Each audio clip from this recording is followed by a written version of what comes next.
পুরুষ রাত্র দিন কষ্ট করে মাথার ঘাম পায়ে ফেলে রোজগার করে, কামাই করে, টাকা পয়সা খরচ করে, বাড়ি বিল্ডিং করে, কিন্তু বিবি ঘরের মহিলা বেপর্দা, বেহায়া, বেশরম হওয়ার কারণে তার এই সারা জিন্দিগির মেহনত বরবাদ হয়ে যায়।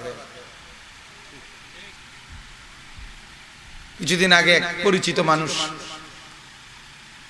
সারা জীবনের বিদেশের জমানো টাকা দিয়া শুধু 3 দোতলা একটা বিল্ডিং করছে। বিল্ডিং এর যে ডেকোরেশন সাজগোজ মিলায়া শুধুমাত্র 2 তালা করতে, পুরা বিল্ডিং এর ডেকোরেশন করতে সব মিলায়া 3 কোটি টাকা খরচ করছে। 3 কোটি টাকা। কি পরিমাণ খরচটা করছে এবার?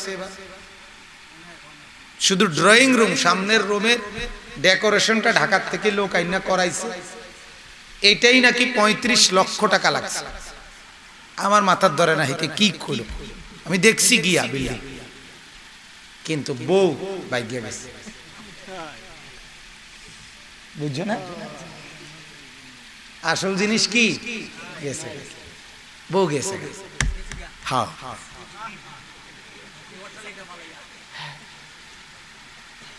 ঠিক আছে, যেটার কথা ঠিক। কি ফায়দা হলো? কি ফায়দাটা হলো বলে? কি অর্জনটা হলো? এরকম একটা ঘটনা। অহ, আপনারা জানেন না, আমরা জানি। কিভাবে জানি? প্রতিনিয়ত মানুষ আমাদের কাছে দোয়া চায়, বিভিন্ন মুসিবত পেরেশানির কথা মোবাইলে সারাদিন রাতে বলে, বিদেশি দেশি এমন এমন কথা বলে যেগুলো শুনলেও শরীর শিহুরে ওঠে। আহা, মানুষের বিপদ বুঝি এমন।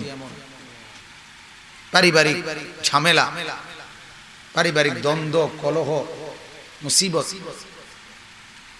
আমার শায়েখ আল্লামা মুফতি মুশতাকুন নবী সাহেব হযরত দামাত বারাকাতুহুম বলেন, মানুষ যখন যত বেশি সম্পদ হয় ধীরে ধীরে বউর গোলাম হয়ে যায়। বউয়ের কি হয়ে যায়? গোলাম হয়ে যায়।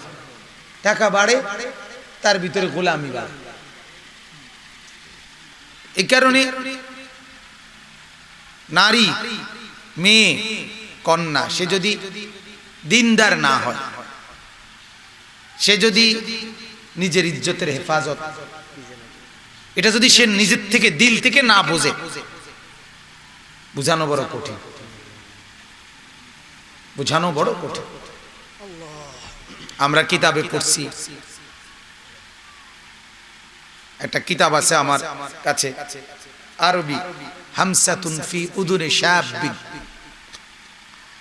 এই কিতাবে আছে যে 15 থেকে 30, এই 15 থেকে 25 এই বয়সের ভিতরেই যেই ছেলে বা মেয়ের ভিতরে পুরাপুরি ধর্মীয় অনুভূতি জেগে না ওঠে, দিলে না বসে, পরবর্তীতে তার দিলে পুরাপুরি দিন ধর্ম বসানো কঠিন হয়ে যায়, কঠিন হয়ে যায়। উঠতি বয়সের ছেলেদের অবস্থা দেখে না? এই বয়স যখন নিয়ন্ত্রণ হারা হয়ে যায়, আর এই জীবন শৃঙ্খলায় আনা বড় কঠিন।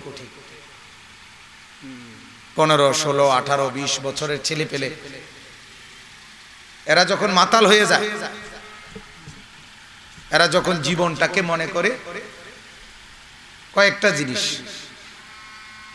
অবসর কাটানো, বন্ধুদের সাথে আড্ডা দেওয়া, কোনো না কোনো ভাবে নারী কেন্দ্রিক আনন্দ উপভোগ করা, ছবি দেখে, সিনেমা দেখে, নাটক দেখে, নারীর সাথে কোনো প্রেম, অবৈধ সম্পর্ক, অশ্লীল ছবি, যেই কোনো রকমের নারী কেন্দ্রিক কোনো না কোনো আনন্দ উপভোগ করা, এর মাধ্যমে জীবনের সুখ খোঁজে। সে মনে করে এর মধ্যেই সুখ।